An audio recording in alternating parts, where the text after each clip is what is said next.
وسيلة إلى قربه والصلاة والسلام والتحية والإكرام على نبيه نور الأنوار ومهرم الأسرار سيدنا الأمجد بالقاسم محمد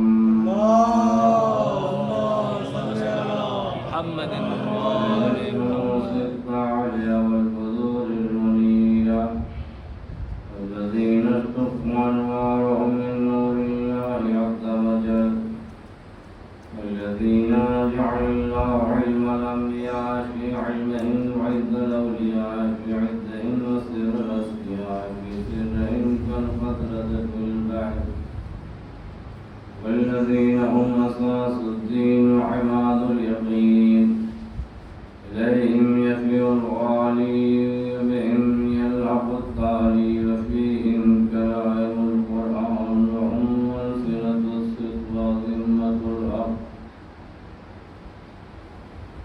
ولا سيما على وصيه المؤتمن الذي جعل الله حبه وولايته عنوانا صحيفة كل مؤمن ويد الأنبياء والمرسلين معلم الملائكة والروحانيين أصل شجرة الطوبى وحقيقة سدرة المنتهى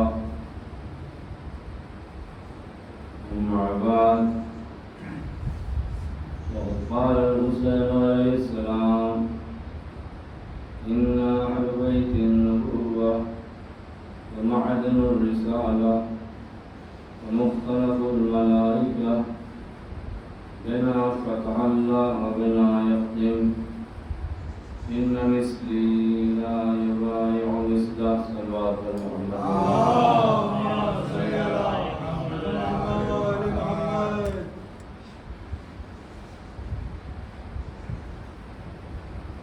ہم میرے بیٹے نبوت ہیں، ہم معدن رسالت ہیں، ہماری چوکھٹ پر فرشتے ناسیہ سائی کرتے ہیں، ہم ہی سے دنیا کی ابتدا ہوئی ہے اور ہم ہی پر دنیا ختم ہوئی۔ ان مثلی لا یبایع مثلہ، مجھ جیسا اس جیسے کی بیعت نہیں کرتا۔ مسلسل کر رہا ہوں کہ امام عالی مقام نے جہاں پر بھی بیعت کی گفتگو کی ہے، امام علی مقام نے بیعت کی گفتگو ہمیشہ صفات کے آئینے میں کی ہے، حدود ذات کے آئینے میں نہیں کی ہے۔ چنانچہ آپ ملاحظہ فرمائیں کہ 9 محرم الحرام ہے، ادھر سے عمر سعد اس مضمون کا خط ابن زیاد کو روانہ کرتا ہے کہ حسین سے میری گفتگو ہوئی ہے اور حسین نے یہ باتیں میرے سامنے رکھی ہیں، لہذا اب بنائے جنگ کی کوئی وجہ نہیں ہے۔ ابن زیاد کے مضمون سے عمر سعد کے آگاہ ہوتا ہے اور پہلی نظر میں وہ بھی یہی سمجھتا ہے کہ ہاں ٹھیک ہی ہے، چلو اگر بغیر جنگ کی بات بن رہی ہے تو کیا ضروری ہے کہ خون حسین سے اپنے ہاتھ رنگین کیے جائیں؟ لیکن وہیں پر شبر موجود ہوتا ہے. یہ کہتا ہے کہ امیر اب حسین ہمارے چنگل میں آ کے پھنس گئے ہیں، گرفتار ہو گئے ہیں. یہ میں تاریخ کی سچائی اور حقیقت بیان کر رہا ہوں. ہمارے درمیان گرفتار ہو گئے ہیں. اب کہاں وہ بھاگ کے جائیں گے؟ کیونکہ اپنے کو بالکل بے بس، لاچار اور مجبور پا رہے ہیں خاتم بدن استغفر اللہ، لہذا ایسی بات کر رہے ہیں. لہذا ان کو بچ کے نکل جانے کا موقع دینا نہیں چاہیے. اس لیے کہ اگر حسین یہاں سے بچ کے نکل گئے صحیح سلامت تو پھر اتنی آسانی سے ہاتھ نہیں آئیں گے. لہذا ان کو یوں ہی چھوڑ نہیں دینا چاہیے. اور کہتا مزید آگ لگانے کے لیے، اور میں نے تو سنا ہے کہ وہ ہمارے ساتھ روزانہ راتوں کو گھنٹوں دونوں لشکر کے درمیان وہ حسین سے باتیں کرتا ہے، گفت و شریف کرتا ہے، اور اس کے حسین کے درمیان بڑے اچھے تعلقات ہیں. ایک دفعے کی بات کو وہ اتنی لمبی چوڑی بڑھا کے پیش کر رہا ہے. لہذا حسین کو یہاں سے بچ کر نکل جانے کا موقع نہیں دینا چاہیے. اب اس کو یہ صحیح کرنے کا نہیں صحیح کرنے کا سوال ہی نہیں پیدا ہوتا ہے. لہذا اب اس نے گویا عمر صاحب کے خط کا جواب دیا اور کس گفتگو کے تناظر میں لکھا تو ٹھیک ہے 4000 کی فوج لے کے تم جاؤ اور عمر صاحب سے کہو کہ یا تو میرے حکم پر فرمان پر منہ بمنہ عمل کرے یا تو خود کو علیحدہ کر لے اور تم اس کی جگہ سردار لشکر ہو. ہاں تو یا تو حسین بیعت کریں، بیعت نہیں کرتے ہیں تو پھر ان سے جنگ کی جائے. اور عمر سعد اگر اس میں بھی ذرا بھی آنا کہانی تعجل سے کام لیتا ہے ٹال مٹول، تم خود عمر سعد کی جگہ پہ ہو جانا اور اس کے بھی سروں جنگ جدائی کر کے اس کا کام تمام کر دیں. اب یہ 4000 کی فوج لے کے اور یہ خط دے کے عمر صاحب کے پاس پہنچتا ہے، خط دیتا ہے، خط پڑھتا سمجھ کے ان کا جان گیا کہ تمہاری شرارت ہے. جو کام بن رہا تھا انہیں اس کام کو بننے نہیں دیا. اس کو بھی رات نے کہا کہ اس کو چھوڑو کہ کیا بن رہا تھا کیا نہیں بن رہا تھا، میں نے کیا نہیں کیا، یہ بتاؤ کہ تم امیر کی بات پہ عمل کر رہے ہو نہیں کر رہے ہو. جو لکھا ہے حاکم نے تم اس کی اطاعت کر رہے ہو یا نہیں کر رہے ہو. میں نے کہا کہ بارہا جب بھی مسئلہ بیعت کی گفتگو ہوئی ہے امام علی مقام نے ہمیشہ مسئلہ بیعت کو صفات کے تناظر میں پیش کیا ہے. جب شیعہ نے عمر صاحب سے یہ کہا کہ تمہیں اس سے غلط نہیں ہونی چاہیے کہ میں نے کیا بنایا کیا بگاڑا، تم یہ بتاؤ کہ حکم امیر پر عمل کرتے ہو یا نہیں کرتے ہو.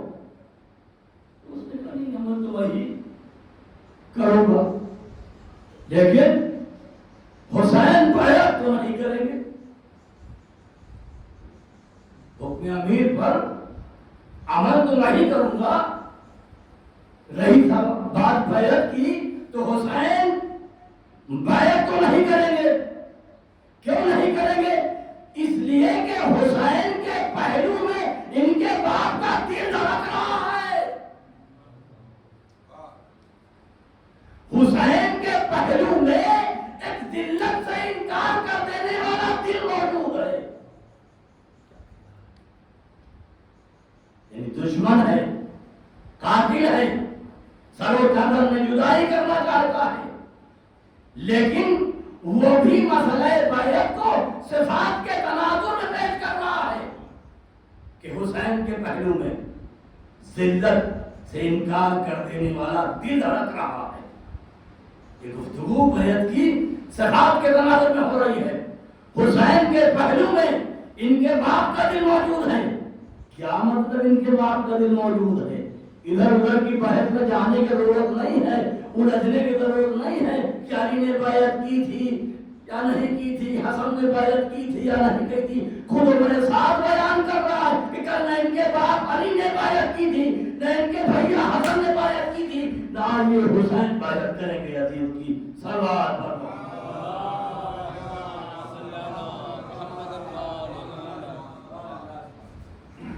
ان کے پہلو میں اِنَّا بَيْنَ جَنْبَيْهِ لَقَلْبُ أَبِيهِ, حسین کے پہلو میں ان کے باپ کا دل دھڑک رہا ہے. آپ کہتے رہیے الفضل ما شہدت بہ الآباء, فضیلت وہ ہے جس کی دشمن گواہی دے. دشمن گواہی دے رہا ہے یا نہیں دے رہا ہے؟ کہ علی نے بھی اپنے وقت کے حاکم کی بیعت نہیں کی تھی, اور اسی علی کے بیٹے حسین ہیں, لہذا ان کی بھی بیعت کا کوئی سوال نہیں ہے. دور نہیں.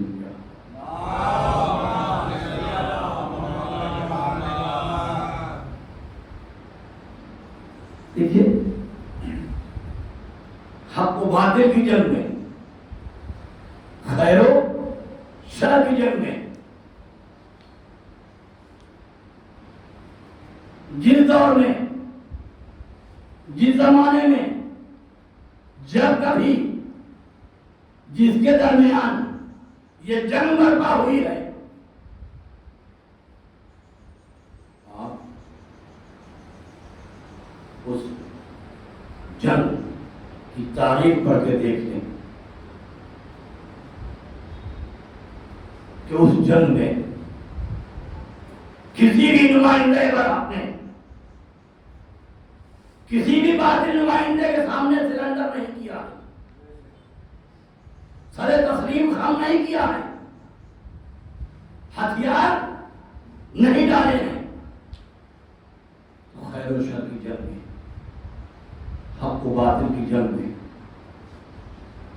1,24,000 انبیاء کی زندگی گواہ ہے کہ اس راہ میں جب بھی کسی نبی کو, جب بھی کسی رسول کو مصیبتوں کا سامنا کرنا پڑا ہے, تکالیف کا سامنا کرنا پڑا ہے, شدائد کا سامنا کرنا پڑا ہے, اذیتیں برداشت کرنی پڑی ہیں, تو ہر نبی نے ہر مصیبت کے سامنے, ہر اذیت کے سامنے, تمام شدائد و تکالیف کے سامنے صبر کیا ہے, ثبات قلم کا مظاہرہ کیا ہے.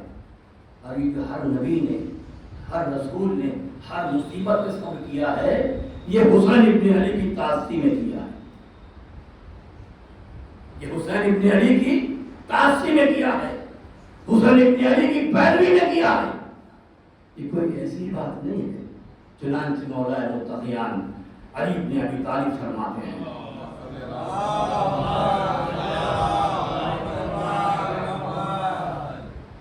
یا ابا عبداللہ انت اسوۃ سلفا.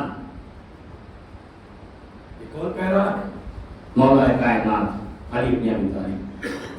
اے حسین, تم انبیاء اور رسولان ماسلک کے لیے نمونہ ہو. یہ علی جیسا عالم علم لدنی کہہ رہا ہے کہ اے حسین, تم انبیاء اور رسولان ماسلک کے لیے نمونہ ہو. جس نبی پر, جس رسول پر جب بھی کوئی مصیبت پڑی ہے, جب بھی وہ کسی مصیبت سے دوچار ہوا ہے, تو تم پر پڑنے والے مسائل کو یاد کر کے اس نبی نے, اس رسول نے صبر کیا ہے، اس لیے کہ خدا نے ہر نبی کو، ہر رسول کو کربلا اور کربلا میں آل رسول پر جھائے جانے والے مصائب سے بخوبی آشنا کیا ہے۔ سامنے وقت میں گنجائش نہیں ہے کہ میں اتنی تفصیلی گفتگو کروں، لیکن چونکہ ایک بات کہہ دی ہے لہذا اپنی بات کو مدلل کرنے کے لیے کہ میں جو کچھ کہہ رہا ہوں تو ایسے ہی لفظی نہیں کر رہا ہوں، بلکہ قرآن اور حدیث کی روشنی میں کہہ رہا ہوں۔ آپ کو کسی نہیں یاد آئے بہت ہی مشہور روح المقطعات میں سے حرف مقطع ہے، کاف ہا یا عین صاد۔ اگر میں ایک نبی کو بھی بطور شاہد پیش کر سکوں، پر کر سکوں، تو دیگر انبیاء اپنے آپ ثابت ہو جائیں گے کہ ہر نبی کے بارے میں پیش کر سکتا ہوں، لیکن وہ اس کی گنجائش تو نہیں۔ یہ جناب زکریا سے اللہ کی گفتگو ہو رہی ہے۔ جب جناب زکریا کو پروردگار عالم نے جبریل کے ذریعے اسماء پنجتن کی تعلیم دی، اور جب جناب زکریا نے اسماء پنجتن اپنی زبان پر دہرانا شروع کیے، اور جیسے ہی ذکر حسین جناب زکریا کی زبان پہ آیا، ان کی آنکھوں سے سیل اشک رواں ہو گئے۔ بے تحاشا جناب زکریا کی آنکھوں میں آنسو آ گئے۔ بارگاہ خداوندی میں عرض کرتے ہیں، پالنے والے چار نام جب زبان پہ جاری کیے تو نہایت ہی سکون ملا، اطمینان ملا، لیکن پانچویں نام میں ایسا کیا ہے کہ زبان پہ جاری ہوتے ہی دل کی کیفیت عجیب ہو گئی۔ اب پروردگار عالم نے اپنے بندے زکریا کو پورے واقعے کربلا سے آشنا کیا۔ کاف ہا یا عین صاد، ذکر رحمت رب کا عبدہ زکریا۔ قائم آل محمد حضرت حجت رضی اللہ تعالیٰ فتح الشریف اس کی تفسیر میں فرماتے ہیں، کاف اسم کربلا، یہ جو حرف کاف ہے یہ کربلا کی طرف اشارہ ہے۔ ہاں ہلاک العطرت یار محمد کی شہادت کی طرف اشارہ ہے، یا قاتل حسین یزید کی طرف اشارہ ہے، عین آتش حسین کی طرف اشارہ ہے، حسین کی پیار کی طرف اشارہ ہے، صاد صبر حسین کی طرف اشارہ ہے۔ آپ نے دیکھا پروردگار عالم نے جناب زکریا کو منون واقعہ کربلا سے باخبر کیا یا نہیں کیا؟ اتنا زکریا کی خصوصیت نہیں ہے، اور پھر اس کے نتیجے میں جناب زکریا کو یعنی تولد تناسل کی عمر گزرنے کے بعد آپ کافی بوڑھے ہو گئے تھے، مایوس ہو گئے تھے۔ جناب یحییٰ جیسا پروردگار عالم نے ایک بیٹا عطا کیا، اس بیٹے کا مقصد خلقت ہی کربلا ہے۔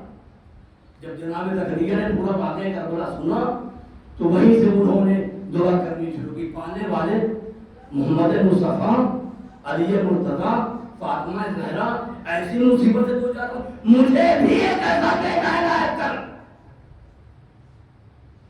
اور مجھے اس بیٹے کی محبت میں گرفتار کر، اور پھر اس بیٹے کو اذیت و آزار اور شدائد و تکلیف سے منہ میں مبتلا کر، تاکہ میں بھی رسول خدا علی مرتضیٰ اور فاطمہ زہرا کی طرح اپنے بیٹے کے خدمت کروں۔ یہ ہے جناب یحییٰ کی تخلیق کا مقصد۔ تو پروردگار عالم نے کوئی بھی نبی ہو، کوئی بھی رسول ہو، اعلاء کلمہ حق کی راہ میں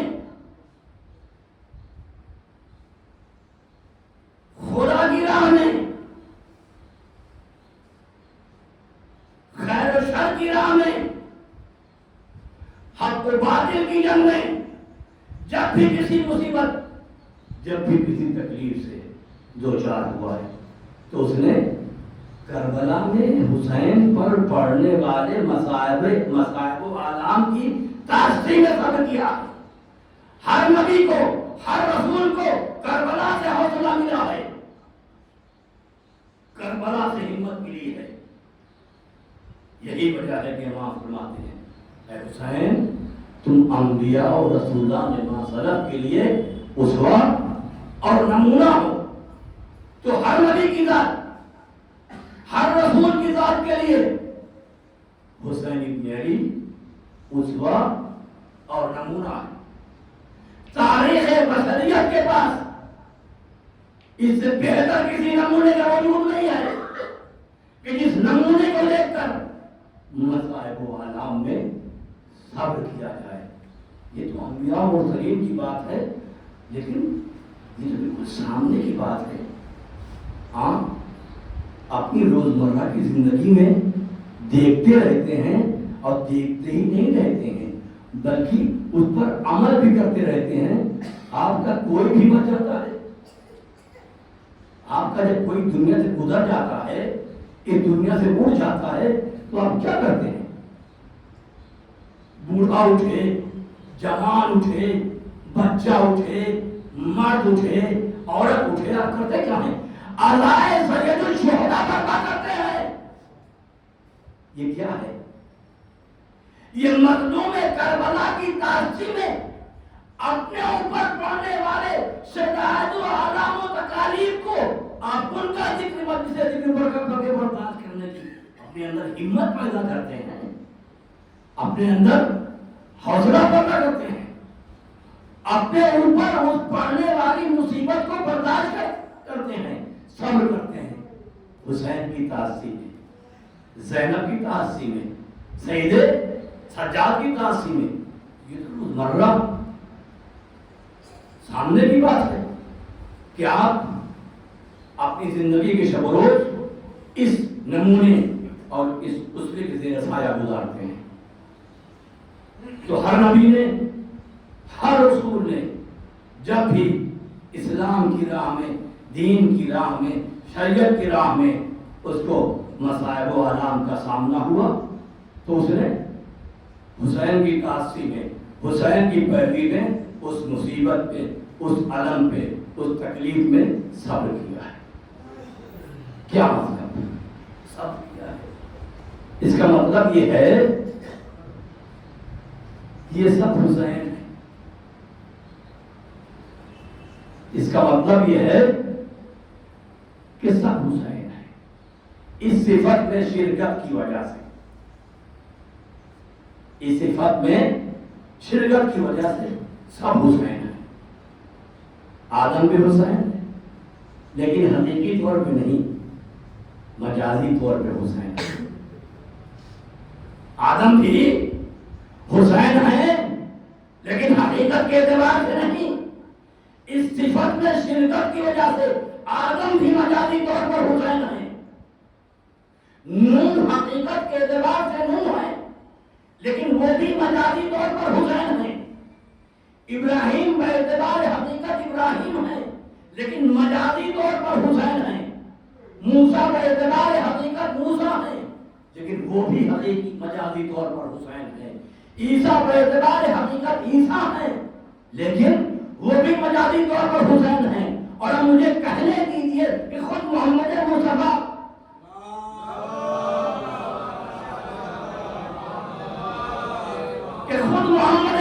بھی باعتبار حقیقت محمد مصطفیٰ ہے، لیکن اس صفت میں شرکت کی وجہ سے وہ بھی مجازی طور پر حسین ہے۔ اور آپ بتائیے کہ کیا کسی بھی نمائندہ الہی نے، کیا کسی بھی نمائندے پر ہم نے اپنے مد مقابل کے سامنے ہتھیار ڈالے ہیں؟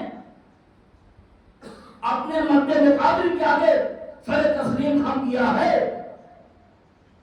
کوئی ایک مورد نہیں ملے گا کہ کسی بھی نمائندے الہی نے، کسی بھی نمائندے پر ہم نے اپنے مخالف کے سامنے، اپنے مد مقابل کے سامنے، طاغوت وقت کے سامنے یزید وقت کے سامنے سر تسلیم خم کیا ہو، ہتھیار ڈالا، کوئی ایک مورد نہیں ملے گا۔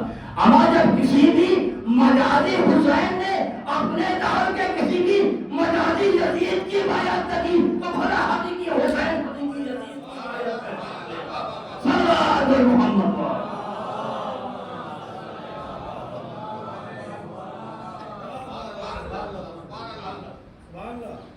کسی بھی مجازی حسین نے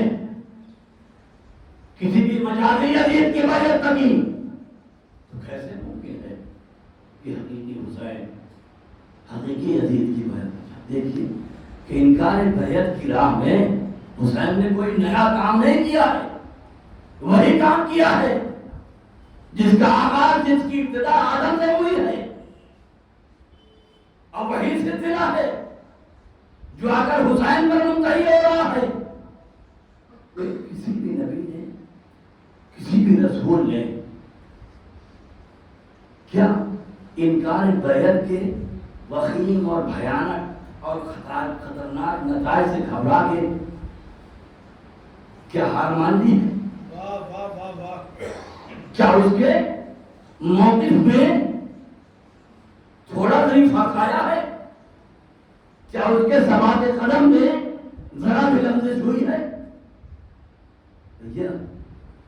اگر یہ نمائندگان الہی اپنے زمانے کے تابوت وقت اور شیطان وقت کی بیعت کر لیتے، اپنے وقت کی یزید وقت کے ہم نے ہتھیار ڈال دیتے، تو موسیٰ کو دیش نکالا ہی کیوں دیا جاتا؟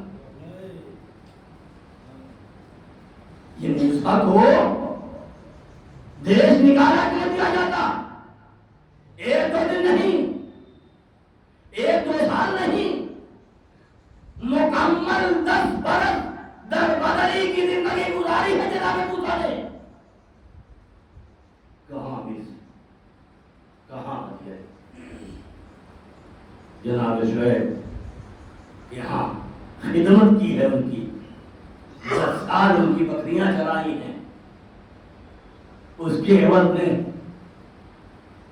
مہر کے عنوان سے انہوں نے اپنی بیٹی کی ان سے شادی کر دی ہے، اور یہی شرط رکھی تھی کہ 10 سال یا کم سے کم 8 سال تم میری یہ خدمت کرو گے تو میں اپنی بیٹی کی شادی تم سے کر دوں گا۔ میرا موسیٰ کیا ہے، ٹھیک ہے، جو میری کوئی بھی شرط ہم پوری کر دیں گے تو کافی ہوگا۔ کتنے سال؟ 10 سال مسلسل مصر دور، مدین میں، اپنی قوم سے دور، اپنی ماں سے دور، اپنے بھائی سے دور، اپنی بہن سے دور، اپنے عشیرے سے دور، اپنے خاندان سے دور۔ نتیجہ کس بات کا ہے؟ یہی نا کہ فرعون نے یزید وقت فرعون کی بات نہیں مانی تھی، یہی نا، وہی فرعون جس کے محل میں ان کی تربیت ہوئی ہے، جن کی محل میں ان کی پرورش ہوئی ہے، جس کے محل میں یہ پل بڑھ کے جی جوان ہوئے ہیں۔ لیکن جب حق و ناحق کی بات آئی، جب خیر و شر کی بات آئی، جب حق و باطل کی بات آئی،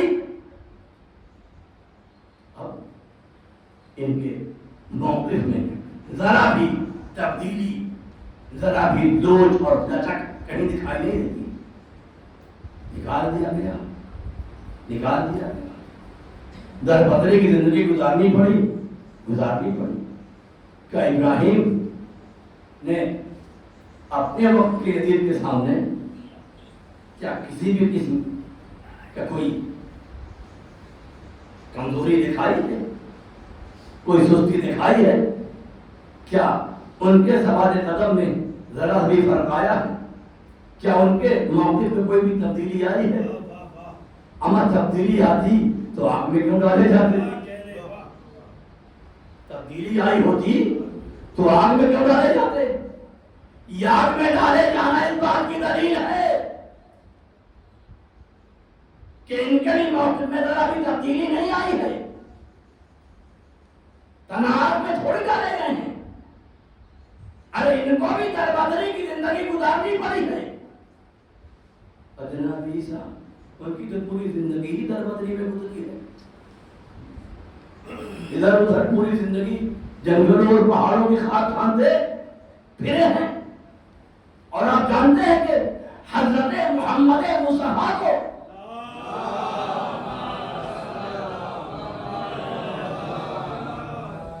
اسلام میں کتنی پریشانیوں کا، کتنی تکلیفوں کا، کتنے مسائل و آلام کا سامنا کرنا پڑا ہے. وہ انتہا ہے. آپ واقعات سنتے رہتے ہیں. ایسی ایسی اذیتوں سے آپ کو دو چار کیا گیا. کیا فرماتے ہیں؟ ماں اوذی نبی ان کی اوذی سے جتنی اذیتیں مجھے دی گئیں، جتنی اذیتیں مجھ پر پڑیں، کسی نبی کو ایسی اذیتوں کا سامنا کرنا نہیں پڑا. یہ سب کچھ ہوتا رہا.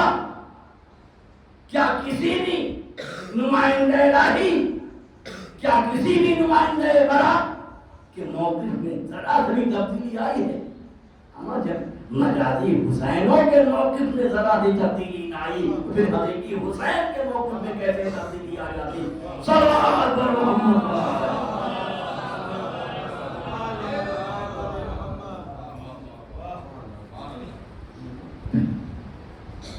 ان کے موقف میں کیسے تبدیلی آ جاتی؟ اور میں کہتا ہوں تبدیلی آنے نہ آنے کا سوال اس وقت پیدا ہوتا جب بغیر سوچے سمجھے انکار بیعت کیا ہوگا. جب بغیر سوچے سمجھے انکار بیعت کیا ہوگا.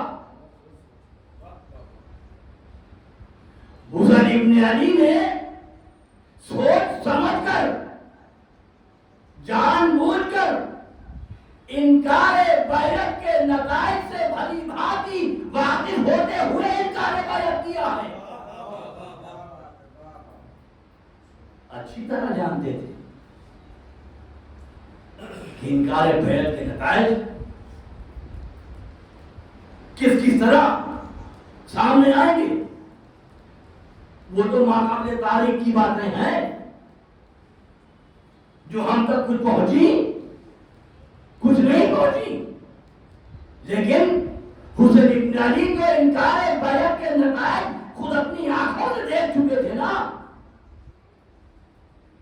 چھوٹے تھے، کمسن تھے. یہ تمام انکار بیعت کے نتائج حسین ابن علی کی نگاہوں کے سامنے. حسین دیکھ رہے ہیں کہ میرے بابا نے حاکم وقت کی بیعت نہیں کی، تو میرے بابا کو کوئی لائق سلام بھی نہیں سمجھتا ہے.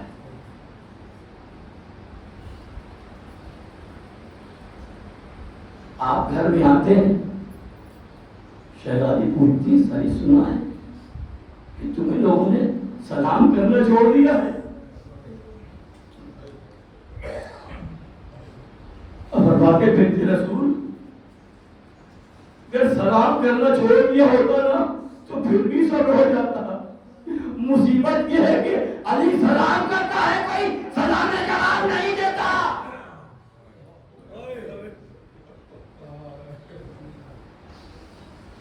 یہ کیا ہے؟ یہ انکار بیعت کے نتائج ہیں. حسین دیکھ رہے ہیں کہ اسی انکار بیعت کے نتیجے میں اس دروازے پہ، جس دروازے پہ کھڑے ہو کے روز رسول سلام کیا کرتے گئے،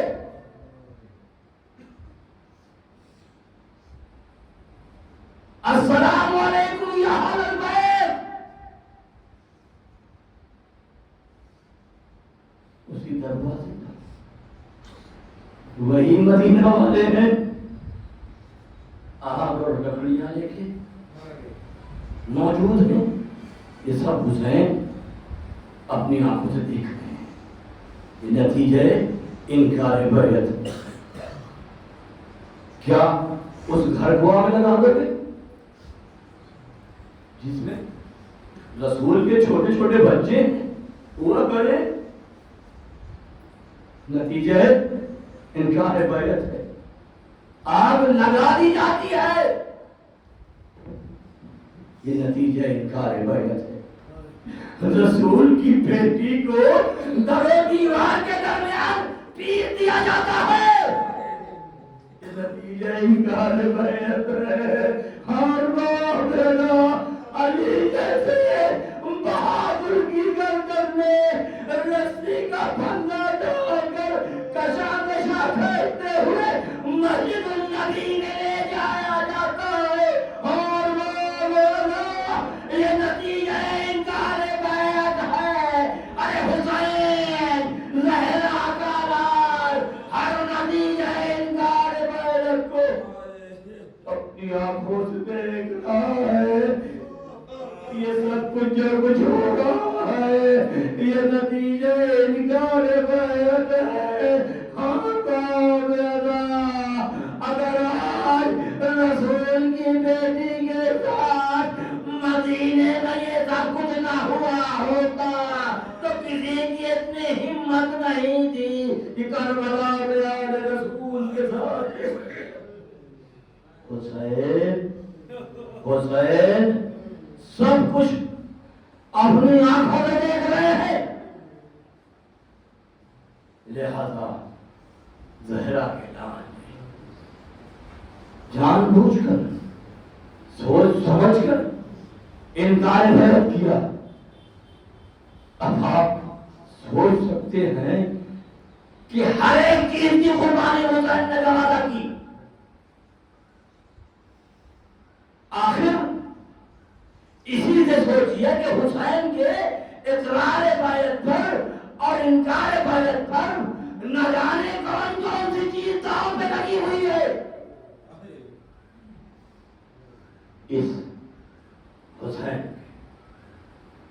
انکار بیعت کے محرکات مثبرات اسباب و عوامل کو سوچیے، غور کیجیے، اندازہ لگائیے.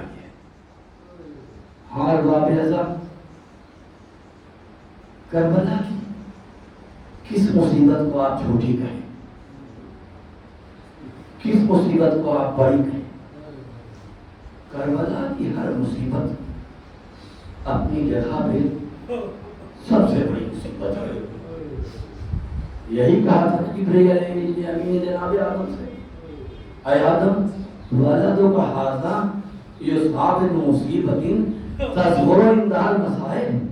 اے آدم تمہارا یہ بیٹا سرزمین کربلا میں ایسی مصیبت سے دوچار ہوگا جس کی مصیبت کے آگے تمام مصیبتیں چھوٹی پڑ جائیں گی. صغیرہم یمیتہ العطش وکبیرہم جلدہ منتبش. حسین کے چھوٹے چھوٹے بچے پیاس کی شدت سے مر جائیں گے اور حسین کے بڑوں کا پیاس کی شدت سے عجیب عالم ہوگا.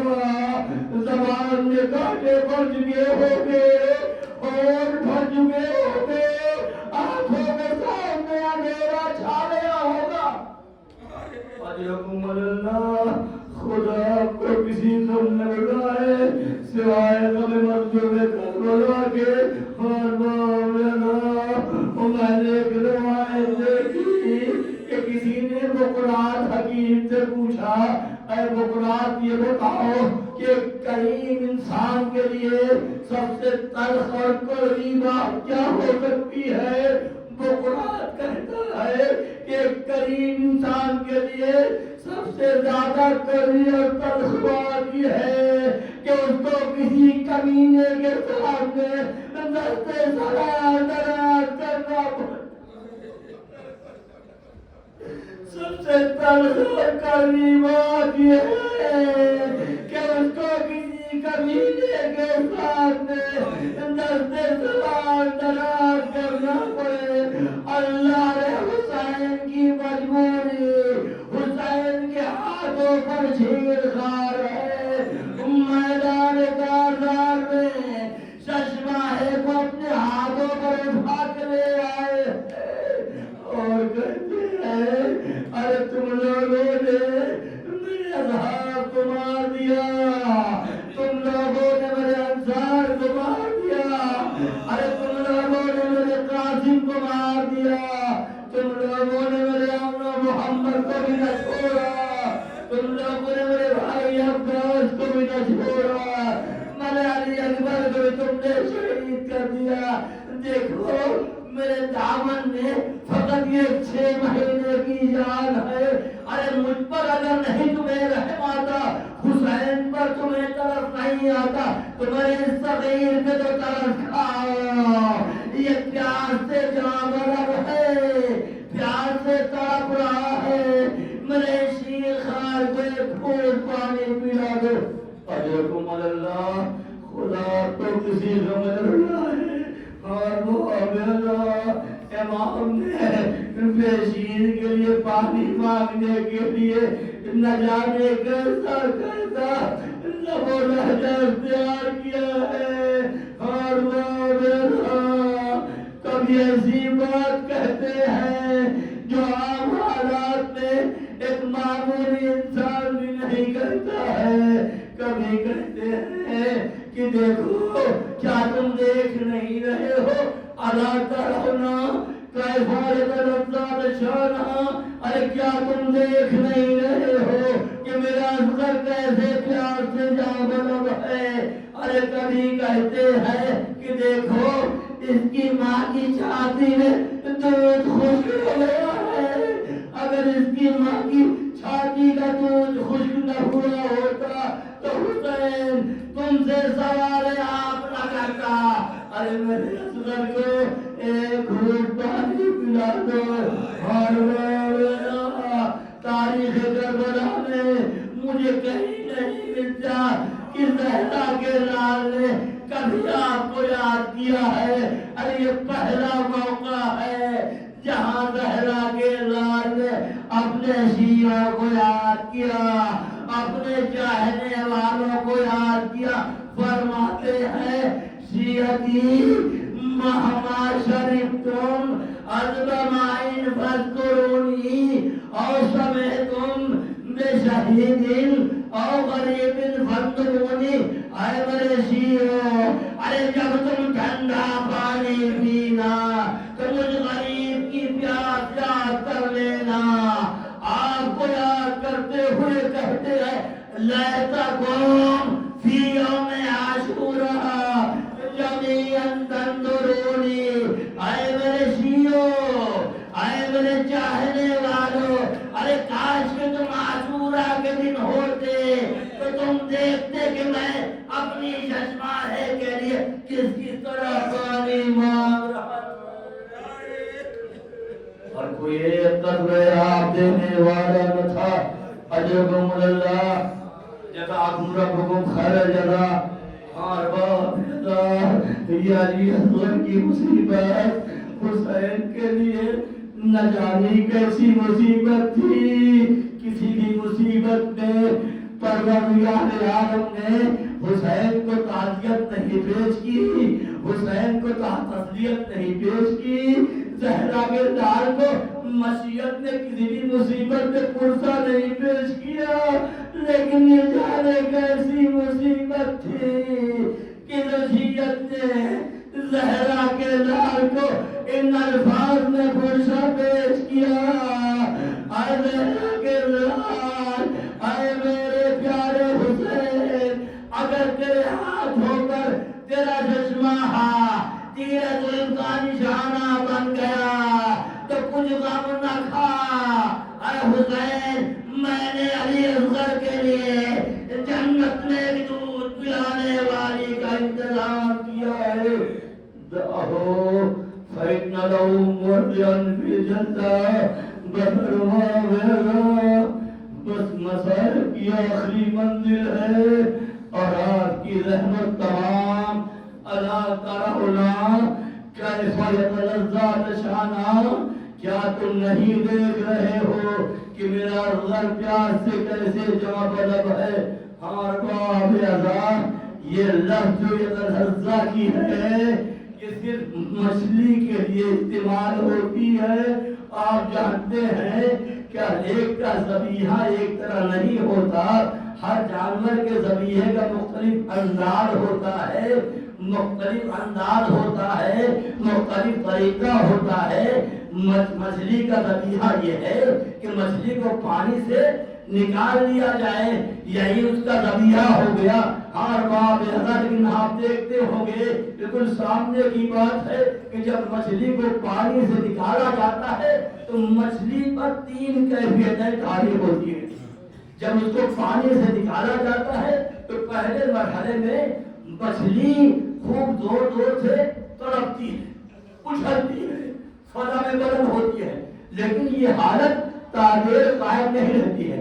اس کے بعد دوسری کیفیت طاری ہوتی ہے کہ مچھلی فضا میں تو نہیں اچھل رہی ہے لیکن اپنی جگہ میں ادھر سے ادھر کروٹیں بدلتی رہتی ہے، کبھی اس کروٹ کبھی کچھ کروٹ، لیکن کچھ دیر کے بعد یہ توانائی میں جو مچھلی کی ختم ہو جاتی ہے تو پھر مچھلی دھیرے دھیرے منہ کھولتی ہے، بند کرتی ہے، منہ کھولتی ہے، بند کرتی ہے۔ بس امام علی مقام نے علی اصغر کی اسی کیفیت کی طرف اشارہ کیا ہے۔ ارے کیا تم دیکھ نہیں رہے ہو میرا اصغر پیاس سے جانور ہے؟ ہر علی اصغر تو ایسے ہی پیاس سے جانور تھے۔ حسین کا شیر خان ارے کب تک بغیر پانی کے زندہ رہتا؟ 2-4 منٹ میں ایسے ہی علی اصغر اس دنیا سے حسین کو چھوڑ کے چلے جاتے، لیکن پھر بھی لائنوں کو یہ گوارا نہ ہوا۔ عمر سعد کے حکم میں عمرہ کا سنسناتا ہوا تیر آیا اور علی اصغر کے گلے کو چھیدتے ہوئے حسین کے بازو کو چھیدتے ہوئے گزر گیا۔ بچہ باپ کے ہاتھوں پر گزر گیا۔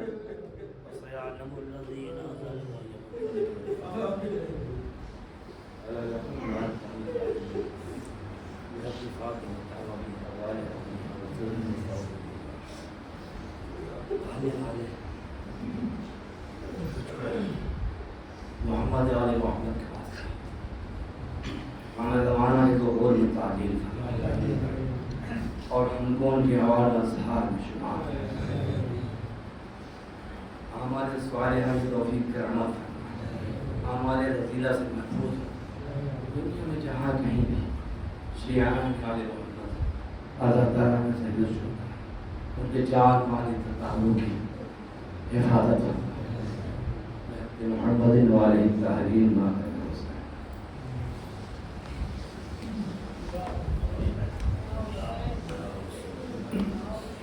کا